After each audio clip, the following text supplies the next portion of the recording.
আলহামদুলিল্লাহ, গোরগ্রাম মাসপাড়া মিফতাহুল উলুম মাদ্রাসা হাফেজ ছাত্রদের দস্তারবন্দি উপলক্ষে এক বিরাট ঐতিহাসিক তাফসিরুল কুরআন মাহফিল। এই তাফসিরুল কুরআন মাহফিলের মুহতারাম সভাপতি আমার শ্রদ্ধেয় ওস্তাদ জনাব আলহাজ হযরত মাওলানা ইউনুস সাহেব দামাত বারাকাতুহু এবং উপস্থিত যোগ্য বুজুর্গ হযরত উলামায়ে কেরাম, সম্মুখভাবে সমবেত দিন প্রিয়, ইসলাম প্রিয়, দিনদারি ইমানদারি মুমিন মুসলমান ভাইয়েরা, বুড়া বাবারা, যুবক ভাইয়েরা, পর্দার আড়ালের মা ও বোনেরা, বিশ্ব জগতের মালিক, বিশ্ব প্রতিপালকের বিশ্ব দরবারে কালিমাতুশ শুকুর যে মহান রব্বুল আলামিন অত্যন্ত দয়া করে, মায়া করে, রহমতি বরকতি জান্নাতের টুকরা বাগানে উম্মতের উলামাদের সোহবতে তাফসিরুল কুরআনের মাহফিলে, নসিহতের মাহফিলে, দাওয়াত ও তাবলীগের নিসবতে আল্লাহ রাব্বুল আলামিন আপনাকে ও আমাকে এই মাগরিবের নামাজ পড়ার পরে এই মাহফিলের মঞ্চে বসার তৌফিক দান করেছেন। সেজন্যই সকালে এই শুকরগুজার হই, শুকরিয়া আদায় করি, কালিমাতুশ শুকুর করি, জবান ছেড়ে ভক্তি ভরে উচ্চ কণ্ঠে উচ্চ আওয়াজে একসাথে এক যুগে যুগে সকলে মিলে সম্মিলিত আওয়াজে শুকরিয়া আদায় করছি, কালিমাতুশ শুকুর করছি। সকলে বলি আলহামদুলিল্লাহ, আলহামদুলিল্লাহ। আমি আল্লাহ রাব্বুল আলামিনের কোরআনুল কারীম থেকে অসংখ্য অগণিত আয়াত থেকে ছোট্ট একটি আয়াতের টুকরা পাঠ করেছি। আল্লাহ রাব্বুল আলামিন বলেছেন, উতলু মা উহিয়া ইলাইকা মিনাল কিতাবি ওয়া আকিমিস সালাত ইন্নাস সালাতা তানহা আনিল ফাহশাই ওয়াল মুনকার ওয়া লাযিকরুল্লাহি আকবার ওয়াল্লাহু ইয়ালামু মা তাসনাউন।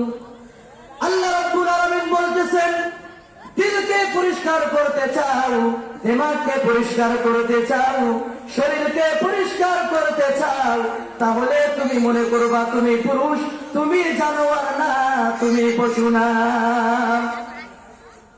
এই তিনটি জিনিস যখন একটা বান্দার অর্জন হয়ে যাবে, সে প্রকৃত মানুষ হয়ে যাবে। তিনটি জিনিস হইতেছে, আমার আল্লাহ রাব্বুল আলামিন বলতেছেন, বন্ধু আপনি জানায়া দেন আমার বান্দাদেরকে তথা আপনার উম্মতদেরকে, উতলু মা উহিয়া ইলাইকা মিনাল কিতাব, তারা যেন সময় পেলেই কোরআনুল কারীম তেলাওয়াত করে। দিলের সংস্কারের জন্য পুরুষ হও, মহিলা হও, যুবক হও, যুবতী হও, অতি তাড়াতাড়ি কোরআনুল কারীমের তেলাওয়াত ধরো।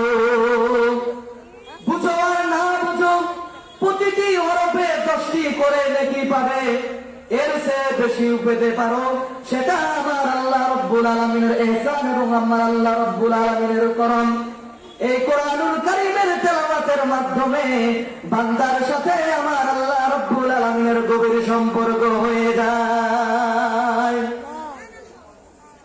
আমার আল্লাহ রাব্বুল আলামিন যেই রকম স্থায়ী, আমার আল্লাহ রাব্বুল আলামিন সবখানে হাজির নাজির, সব জায়গায় আমার আল্লাহ রাব্বুল আলামিন আছে। সেই রকম বান্দারে তুমি যদি কোরআনুল কারীম তেলাওয়াত করো, তোমার দিলের সংস্কারটাও এটা হয়ে যাবে স্থায়ী। আল্লাহ রাব্বুল আলামিন বলতেছেন, বান্দারে কোরআন শরীফ তেলাওয়াত করো। এর অর্থ হলো তুমি তোমার দিলের মধ্যে কোরআনুল কারীম ঢুকাও। যে বান্দাটা কোরআনুল কারীম তেলাওয়াত করে, তখন তার দিলটা নূরে নূরান্বিত হয়ে যায়। শাহ আব্দুল আজিজ দাব্বাগে তিনি বলেছেন, তার ঘটনা আপনাদেরকে বলতেছি। তিনি কোরআনুল কারীম তেলাওয়াত করা জানতেন না, হাদিস শরীফ তেলাওয়াত করতে জানতেন না, কিন্তু দাব্বাগে বলেছেন, আল্লাহর কোন বান্দা যখন কোরআনুল কারীম তেলাওয়াত করে, আল্লাহ রাসূলের কোন উম্মত যখন হাদিস শরীফ তেলাওয়াত করে, তখন আমি বুঝতে পারতাম কোনটা কোরআনের শব্দ আর কোনটা হাদিসের শব্দ।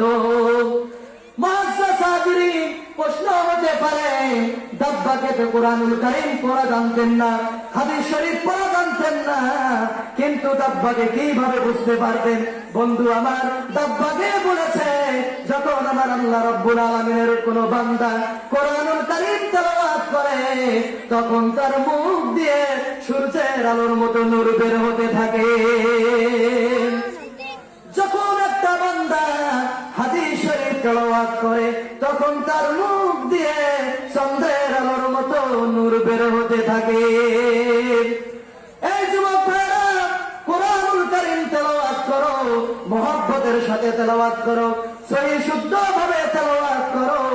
যে বান্দাটা কোরআনুল কারীম সহি শুদ্ধ ভাবে তেলাওয়াত করে, কোরআনের মর্যাদা উপলব্ধির সাথে তেলাওয়াত করে, তখন তার দিলটা নূরে নূরান্বিত হয়ে যায়। এই কোরআনুল কারীম, এটা হচ্ছে বান্দার জন্য দুনিয়া এবং আখিরাতের সবচেয়ে বড় নিয়ামত এবং সবচেয়ে বড় দৌলত। ইমাম শাফি রাহমাতুল্লাহ আলাইহির ঘটনা আপনাদেরকে বলতেছি। তিনি বলেছেন, তেনার জামানায় একজন লোক বিবাহ করেছে কিন্তু তার কোনো সন্তান আদি হয় না। এই বান্দাটা আল্লাহ রাব্বুল আলামিনের কাছে অনেক দোয়া করেছে, আল্লাহ আমার সন্তান হয় না, আল্লাহ তুমি আমাকে সন্তান দাও। অনেক দোয়া করেছে, অনেক ওষুধ শ্রবণ করেছে, অনেক ওষুধ তিনি খেয়েছে। হঠাৎ করে দোয়া করতে করতে আমার আল্লাহ রাব্বুল আলামিন তার দোয়াখানা কবুল করে নিয়েছে। আমার আল্লাহ রাব্বুল আলামিন তাকে একটা সন্তান দিয়ে দিয়েছে। এই সন্তানটা হলো একটা কন্যা সন্তান। এই লোকটি আবার খুশিতে মাতোয়ারা হয়ে পড়ে কসম করে বলতেছে, আল্লাহ আমি যখন আমার মেয়ের বিবাহ দেব তখন আমার মেয়ের বিবাহের যৌতুক হিসাবে আমি দিয়ে দেব দোজাহানের দৌলত।